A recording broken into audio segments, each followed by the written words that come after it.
What's good, Atlanta? This is the Blog Dirty Podcast, where Dirty Bird is the word if you haven't heard. I'm your host, John Bueller, lead writer, fansided.com. Hey, look, Ma, we made it. Yes, preseason is underway. Your Atlanta Falcons are going to be hosting the Detroit Lions on Friday night, and the first of three preseason games. I believe they play the Titans after that, and then I think they play the Cowboys.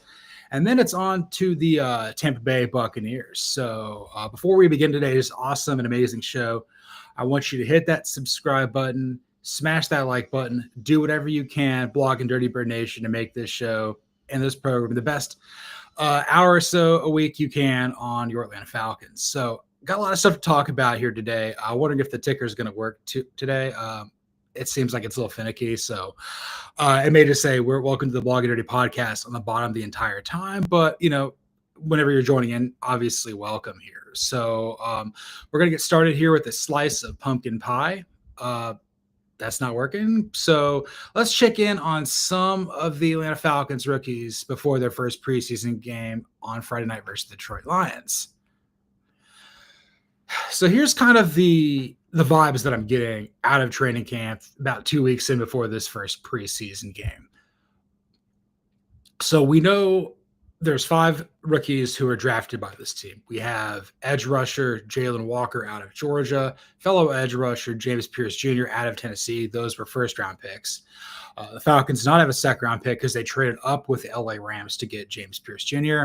Their third-round pick is Notre Dame safety Xavier Watts, big fan of his. And then I believe they took 2 players in day 2 with defensive back Billy Bowman Jr. out of Oklahoma and Wisconsin offensive lineman Jack Nelson in the 7th round. So those are your 5 players that were drafted. There's also a handful of undrafted free agents on this team of note. The 2 biggest ones that jump off the board are wide receiver Nick Nash. He played at San Jose State. He's a former converted quarterback. And then you also have former Kansas cornerback Kobe Bryant. Spelled a little differently, but still an incredible player there for Lance Leipold and the Jayhawks. So those are really the 7 players I'm going to talk about the most right now. So let's start with Walker. Walker played at my alma mater of Georgia. Very versatile player, a guy who can be moved all over the defensive front 7, can make a ton of plays, you name it, just an incredibly special player.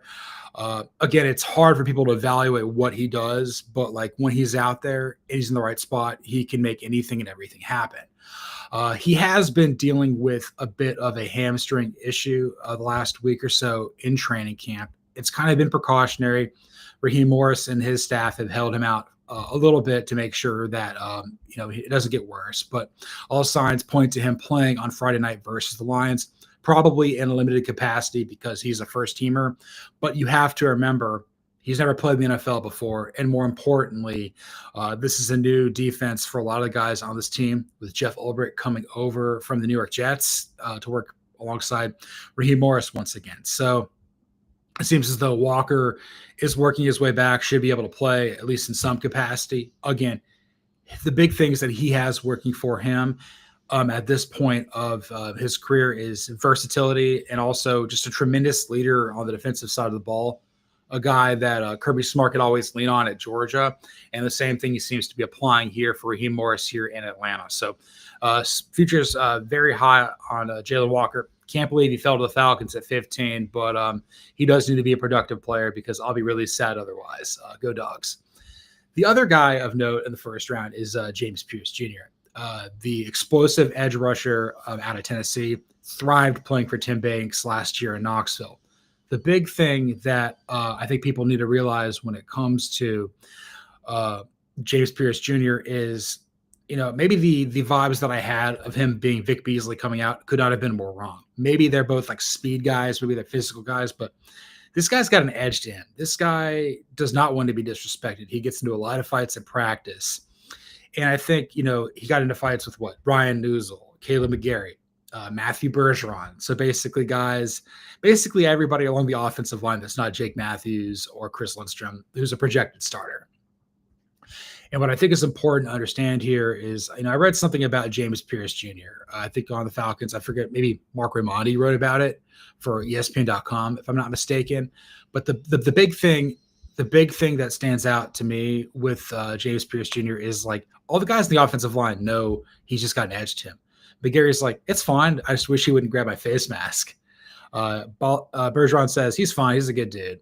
So I think having a guy like this whose whole job is to blow stuff up along the defensive line, you can have an explosive personality, but to what degree can you contain it? What you also have to remember is prior to last college football season, Pearce was like a lock to go in the top 10. Like he was probably edge rusher number 1 on most people's big boards. A guy that people thought very highly of, thought he could do a lot of really big, important things there for the Volunteers. Obviously, he still had a great year for Tennessee, but I think there were some people with some character concerns and whatnot, so he fell down the board. Again, this is a guy that Atlanta felt comfortable enough taking at 15, but Jalen Walker fell to them, so they felt compelled to use next year's first-round pick to trade up to the Rams at 26 to get him that he was still on the board. So if these guys can work in tandem, they could be very special. They can give us a pass rush for the first time in decades. As far as Xavier Watts is concerned, a guy that I was very, very, very high on coming out of Notre Dame. I don't necessarily know how athletic he's going to be, but he's got a lot of football savvy. He's a very instinctive player, was kind of the straw that stirred the drink there on Al Golden's defense last year at Notre Dame. Again, a very big fan of his.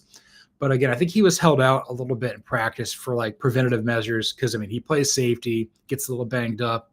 So again, you don't want to have one of your top 100 picks dinged up heading into the season. I do expect him to play. It'll be interesting to see what role he ends up garnering in the defense. Probably going to be a backup to start, work his way into a rotational role. But again, as I said with most of the guys out here, the rookies, I think they're going to play on Friday. Most of them are on the defensive side of the ball. Doesn't matter if they're first teamers or not. Like they need to go out there and at least show Ulbrich what they've got. And then on the offensive side of the ball, they're kind of more depth pieces. I read something, I forget, maybe it might have been on SI about the Atlanta Falcons, but they were really high on what Billy Bowman Jr. was doing. Again, this is a guy that I believe played safety at Oklahoma, a guy who starred for Brent Venables at Norman and went through the transition from them being a stalwart in the Big 12 to kind of being middle of the pack in the SEC. He was an all-conference performer in the Big 12, not so much in the SEC during his final year of college. But what I think Atlanta wants to do is move him around a little bit, maybe have him be kind of more of a nickel back in some capacities. So, again, this is a guy that they think they can use in a lot of different spots, a guy who was certainly well coached up in college, and they think can make a big impact for this team. As far as what is going on with a 7th-round pick, Jack Nelson, I haven't really heard a whole hell of a lot about him. Really, the offensive line beyond the starting 5 of Jake Matthews, Matthew Bergeron, Ryan Newsel, Chris Lindstrom, and Kaleb McGary. We'll talk about Kaleb McGary here in a little bit. But I just kind of feel that at this point, Nelson's going to get an opportunity to really prove himself because, again, not a lot of starters are going to play. But I don't really know how many first-team reps, if any, he's going to be getting. But, like, he was the one offensive player Atlanta took this year. And this is a team that did not interview anybody at the Combine or allegedly didn't interview anybody at the Combine who played on that side of the ball. So it'll be interesting to see what Nelson does in his first preseason game versus the Lions. Hope it works out. If it doesn't, well, at least it was only a 7th-round pick. And then finally, this is a big opportunity for Nick Nash at receiver with Easton Stick throwing him the ball, I would assume. If you got a guy that wants to make the team as like wide receiver 5 or 6, he's going to have to really show out because right now you've got Drake London at 1. Yes, Darnell Mooney is hurt at 2, but we'll talk about him in a little bit. Ray McLeod at 3. And then it just so happens when the Falcons brought in or when Mooney got hurt, they brought in DJ Chark, a guy that was practicing a lot with Easton Stick in Dallas this past offseason. They were Chargers teammates. He comes in and adds an interesting wrinkle. We know Kaderil Hodge isn't a Pro Bowler on the special teams, but he can make plays at receiver. So that's 5 guys here. And then you're kind of vying for like that last receiver spot with like Casey Washington, Chris Blair, a couple of other people. But again, Nick Nash is a guy that people were really talking a lot about during the early part of the offseason. He really needs to make it shine here versus the Lions. And then finally, Kobe Bryant. I think his time to make the roster might actually be a little bit easier. Again, I know earlier in the offseason I said it's probably more likely that Nash is going to make the team than Bryant, although I do think both probably do end up doing it, or it's going to be very close. These are undrafted free agents that the Falcons seem to have a lot invested in, so I can really get behind that. But Bryant, again, kind of a ball hawk for the Jayhawks, and a rock chalk ball hawk, Jayhawk, and this is the Blog Nitty podcast. But the secondary is a position group for the Falcons that has a lot of good players in it. We know what Jesse Bates III is capable of. We know what AJ Terrell is capable of. Mike Hughes had a fantastic year last year with the Falcons. We know what D. Alford can do. We also know what he can't do. Clark Phillips III, this needs to be a year where he kind of makes it happen because he's kind of starting to get into Richie Grant territory, unfortunately. Basically, the Falcons need depth. If they can get a guy off the street like Bryant to come in and make an impact, then I think that's good for the entire defense. So that's kind of how I feel about the rookies right now. Again, Ticker's not really working in the bottom part, but we're going to move on to we're going to go some grit splits here. I came across this article. I think it was on CBS Sports. I forget who the author was, but they said that James Pearce Jr. may have the upside of new Hall of Famer Jared Allen of the Vikings, most notably. That's a lofty comp right there. That's a lot of praise for a guy that maybe they play similarly. And again, Jared Allen had a lot of energy throughout his NFL career. It's why he's in Canton, coming out of Idaho State. And maybe Pierce can harness some of that. Maybe that's a guy that he can watch tape on and be like, you know what? Jared Allen was phenomenal for years. I forget who else he played. I think he played for the Chiefs, a couple of Bears, I think. I mostly know him from the Vikings is basically what I'm getting at. But if there's stuff that like they think that Pierce can replicate, that what made Allen so spectacular, then by all means, I'm all in favor of it. That's a good thing. That's only a good thing. But anyway, I kind of feel as though that is a little bit puts him in a tough spot. Like, yes, he's a first round pick. Yes, he played at traditional power Tennessee. Yes, the Vols made the playoff a year ago. Yes, he was coached up by Tim Banks as a part of Josh Heupel's staff. But like, to be compared to a Hall of Famer right from the jump isn't fair to anybody. Like, let's let these guys become who they are before we crown them. Like, there's nothing I think we love more as a society than taking whatever we're cooking in the oven out too early. We live in a microwave society.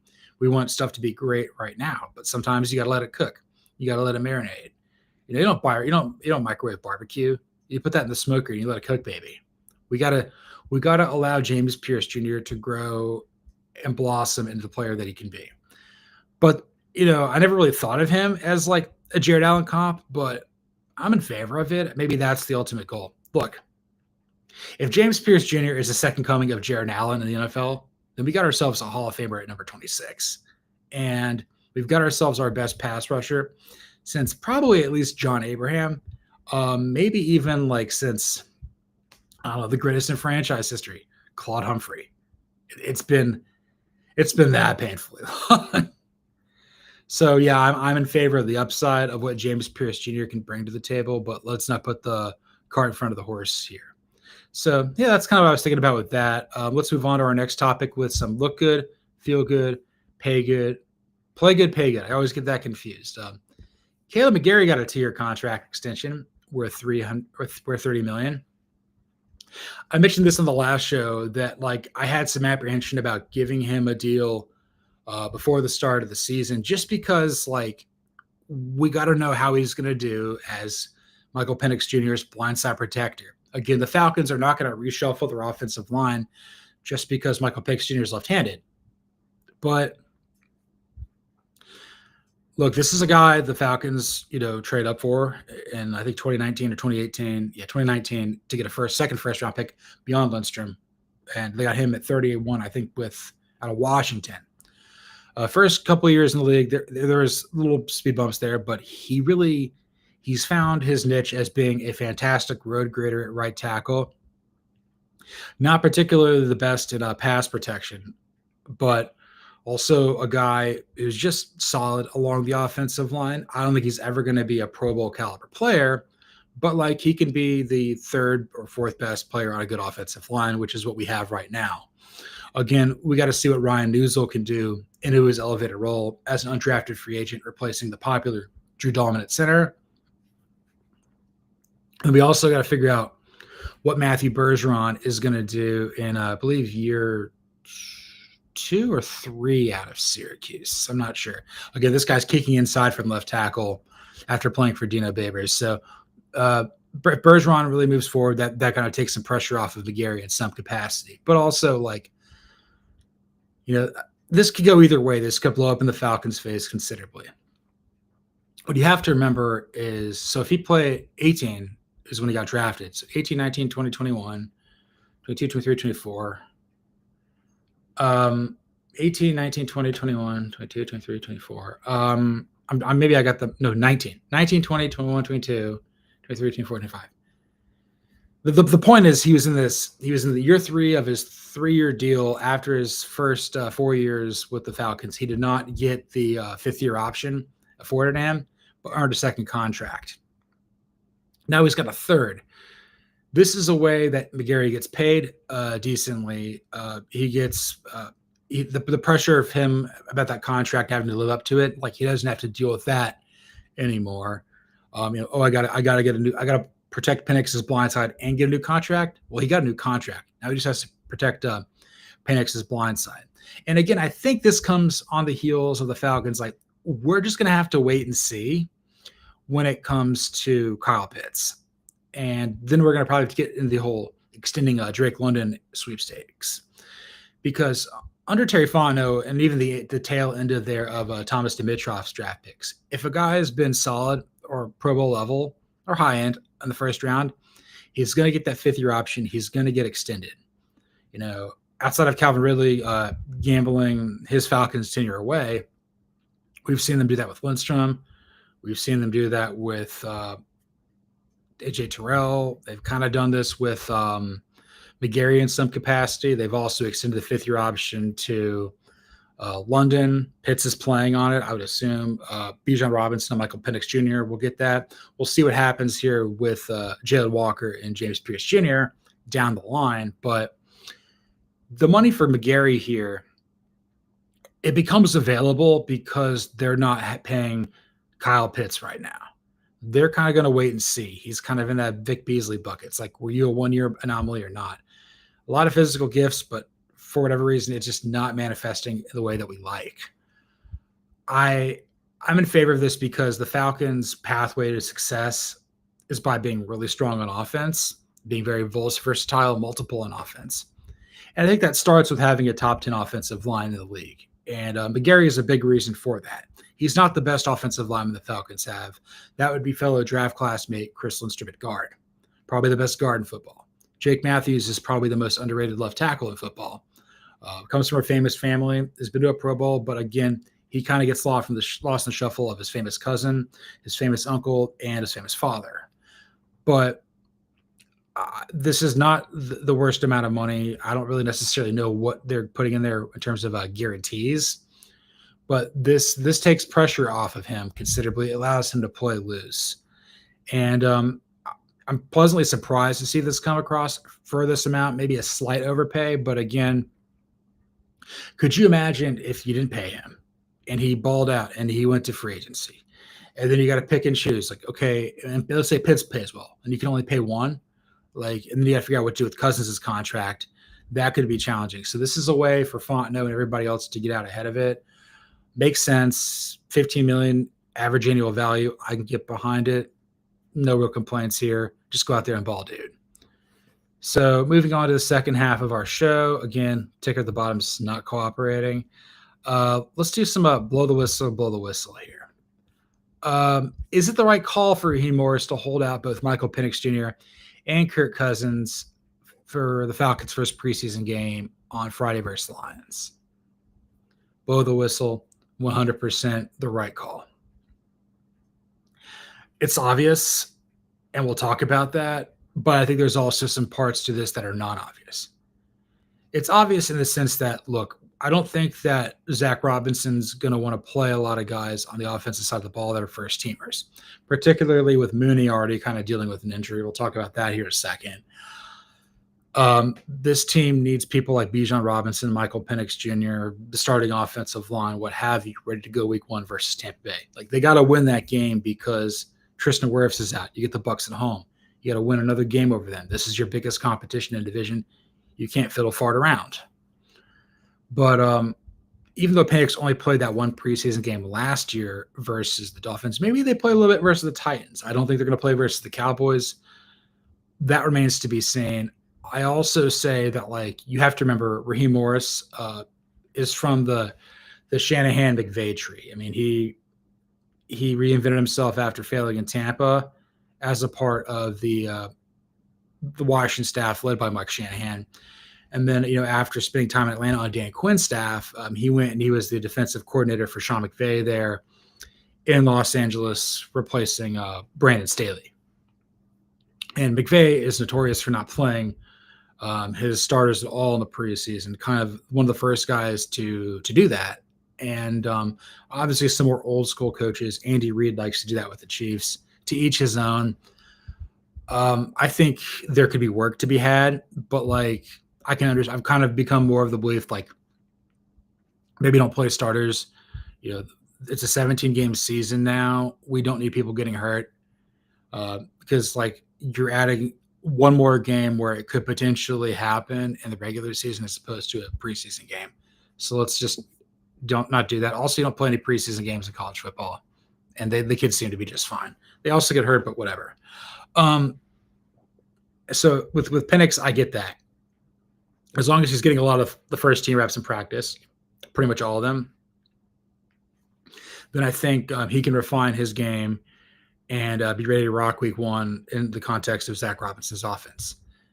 And then with Kirk Cousins, this is obvious too. Even though he's second string, even though he probably wants to show the rest of the league what he's still got, the Falcons don't want to have damaged goods here. The last thing they want to have is an injured Kirk Cousins on their roster, to the point where, like, he can't play and he can't be traded. He's just taking up a lot of money.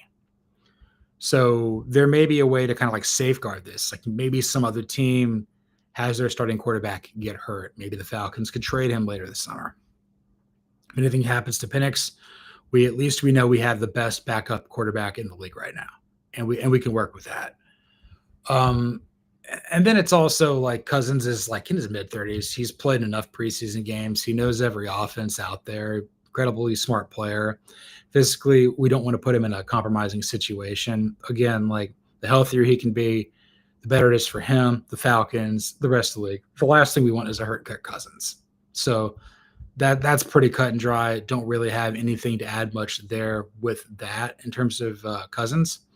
But I will add this. And this is important in some capacities. And again, I don't necessarily know if it's going to be as big of a concern as I'm building up in my mind. And again, I haven't verbalized this yet, so this may come out weird and perfect. And you're welcome, because you're watching this live or semi-live or whenever you're watching this. The Lions got embarrassed in the Hall of Fame game versus the Chargers last week. I understand that they lost both of their star coordinators to head coaching opportunities. Former offensive coordinator Ben Johnson is now leading the Chicago Bears. Former defensive coordinator Aaron Glenn is now leading the New York Jets. Guys have been promoted from within. Again, I'm blanking on the offensive coordinator's name for the Lions. I know Mark Brunell is a part of that staff. I think he's the quarterback's coach. Kelvin Shepard has been promoted from within, from like linebackers to defensive coordinator under Dan Campbell. But like, the Lions still have a lot of talent. I don't necessarily know to what degree they're going to be playing their starters in this game, if at all. But like, they got to figure some stuff out from a coaching perspective. So, and I also think they have a lot of pride. This is a team that was the 1 seed in the NFC a year ago. This was my pick to win the Super Bowl. They lost to the Commanders in the divisional round at home. So like, they may come in here with a bit of pride, a bit of urgency, maybe a little bit more enthusiasm, controlled anger, if you will, than what I think the Falcons are really ready for. So I think the last thing you want to have is like a team that's been embarrassed coming into your place. You're kind of flat-footed, and then you're going to put out either like two quarterbacks that could start in this league in Penix and Cousins. Yeah, you're just allowing them to get hurt. We don't want that. Like if Easton Stick gets knocked up or knocked out. I hope he doesn't get knocked up or knocked out. Either way, it could sound like Carson Wentz or something, or whoever the Browns don't end up having out of their 5 quarterback room, because Tyler Snoop Huntley is now part of it, with Dylan Gabriel being hurt, Kenny Pickett's still hurt, Joe Flacco being old or ageless. We'll use that. That's a better word. And Shedeur Sanders out there. So again, like I think that the Lions, just the fact that they played their first preseason game and they have something to prove under a rejuvenated coaching staff. Yeah, I don't want to be putting my precious commodities out there at quarterback in a position where they could potentially be compromised. So absolutely the right call. It may be a little bit different there. I may feel differently versus the Titans next week, but we shall see. Moving on to our penultimate topic here today, we're going to go on with some Mooney. What's the latest on the Darnell Mooney injury front? Well, so a couple weeks ago, he hurt his shoulder trying to make a diving catch in training camp. The Falcons have been very clandestine with this injury report. They've just held him out.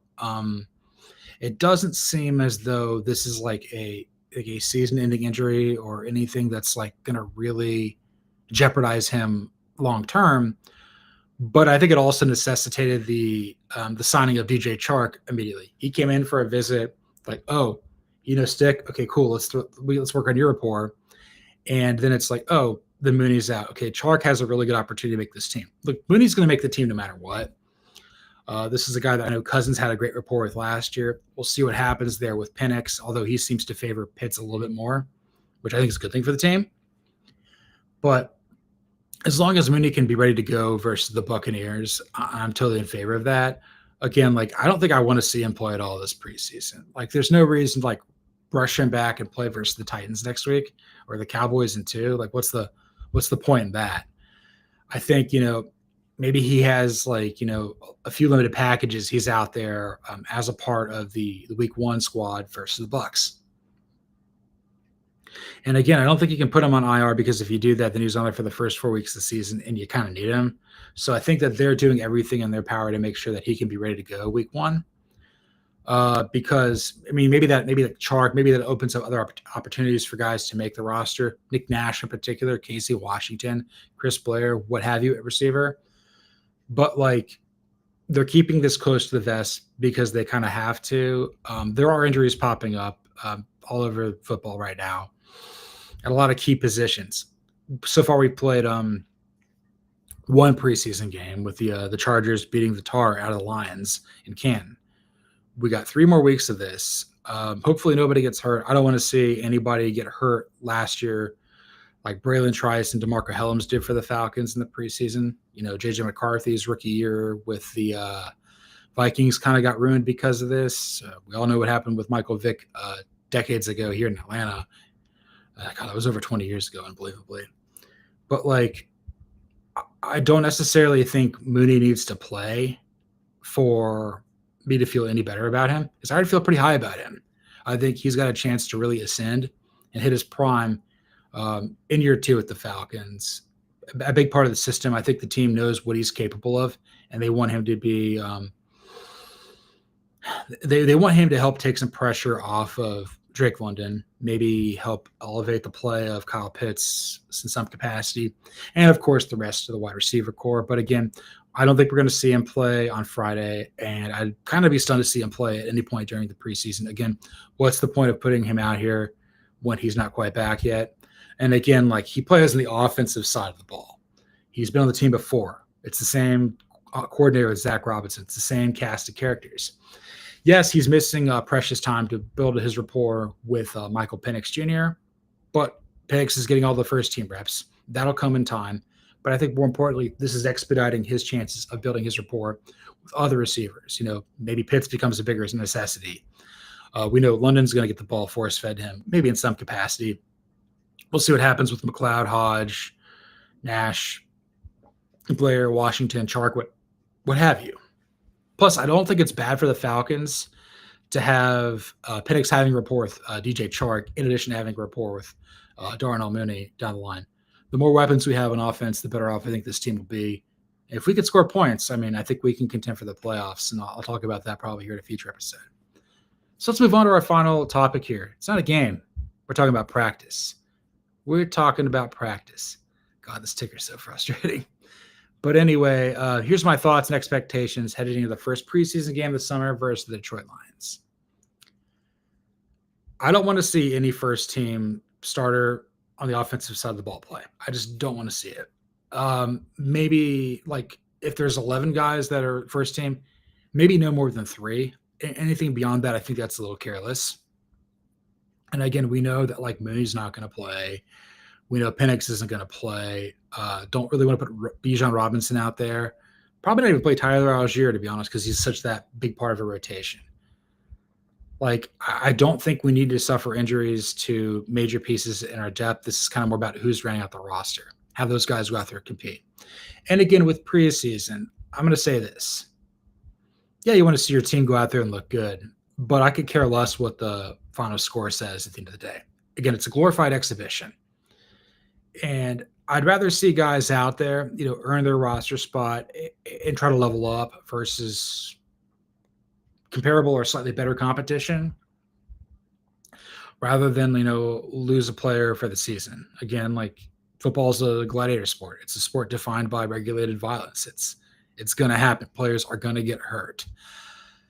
But I just love the narrative of this game so much. I love the strategy. I love how excited we get once a week or twice a week if you love college football too. Like how excited this all can be. And again, but I do expect the rookies to all play. Maybe Jalen Walker in a very limited capacity, probably Xavier Watts a little bit too, because they're working their way back from something. And I think anybody maybe on defense, that would be important to kind of be in there. Like, I don't want to see Jesse Bates at third or AJ Terrell play in this game, but if you've got other starters out there that want to take a part in this, go ahead, because I don't necessarily think the drop-off between them getting hurt and somebody else on defense is going to be that vast. If you lose those two guys, that would suck. That would suck so much. But again, I would say if there's 11 guys starting on defense, I'm okay with 5 to 6 being starters playing just to kind of get a feel for what Ulbrich wants to do. But then again, he's cut from the same cloth as Raheem Morris, a defensive-minded head coach. So maybe it's not that vastly different. But then again, we sought to make a change from Jimmy Lake right away because he was ineffective. And the hope is that Ulbrich can provide some level of competency, as a seasoned NFL defensive coordinator, as a former interim head coach of the New York Jets. I think that could be good. Plus, I also think having him out there provides some level of energy that we just did not have with Lake. For good, bad, or ugly, or amazing, I'm here for it. We can't be lethargic. But then again, I'm going to say, don't play the starters because I don't want to see this team get hurt. I don't want to see people struggle or anything else like that. I want to see the Falcons get into camp as early as possible. And as far as any other thoughts I have, really would like to see them generate a pass rush. I think that would be key. I really want to see the defensive linemen that Raheem Morris or Terry Fontenot drafted, whether that would be Brandon Dorless, Rick Rohro, J.D. Bertrand, maybe play more as a linebacker.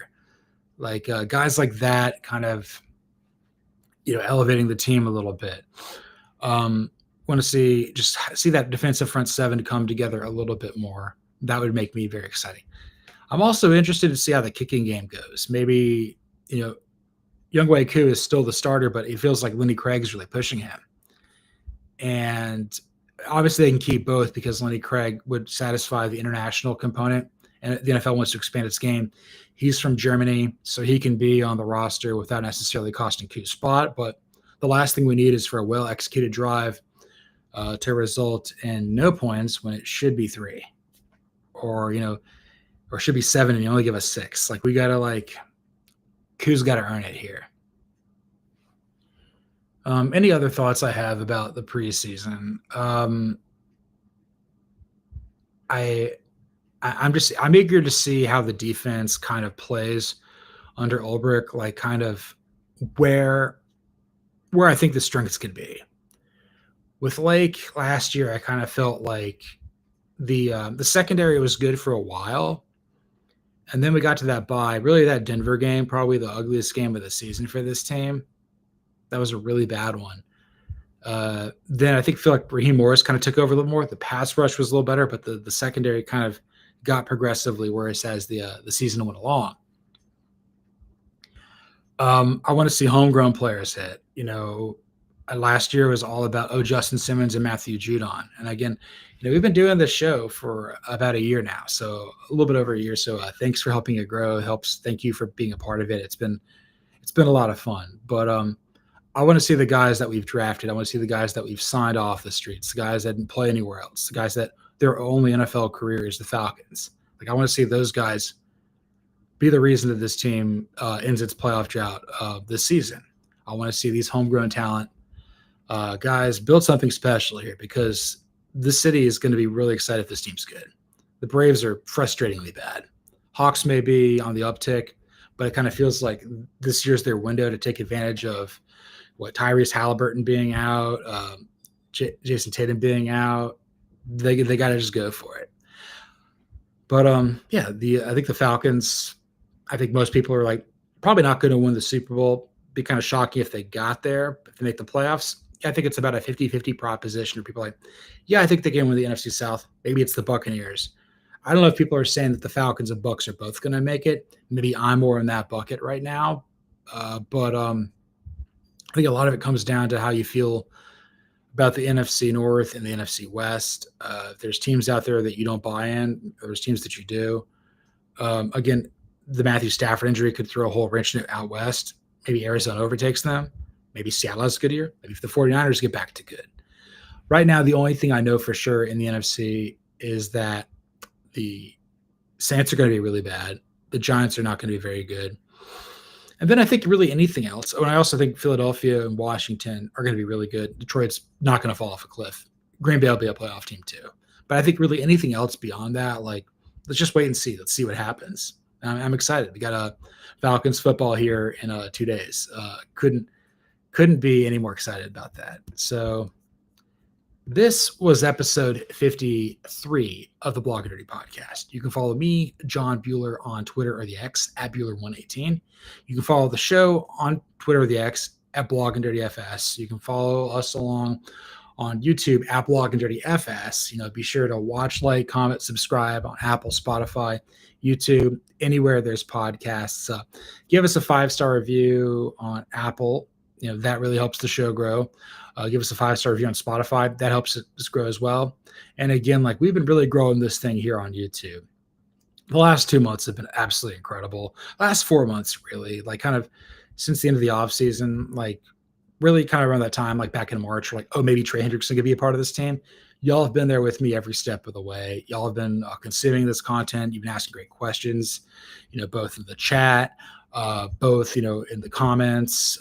Just people are really liking this podcast. And again, within the Fansided Network, there's not a lot of when I'm talking about full-time employees running the show, but this is the smaller of probably the 6 or 8 that are out there, but it's really growing very quickly. And again, we're not the biggest brand in the NFL, but we are the most loyal. We are the most passionate. And when the day comes that we do get to see this team hoist the Lombardi, it's going to be absolutely and utterly incredible. Once again, thanks for listening. And this is the Blog and Dirty Podcast.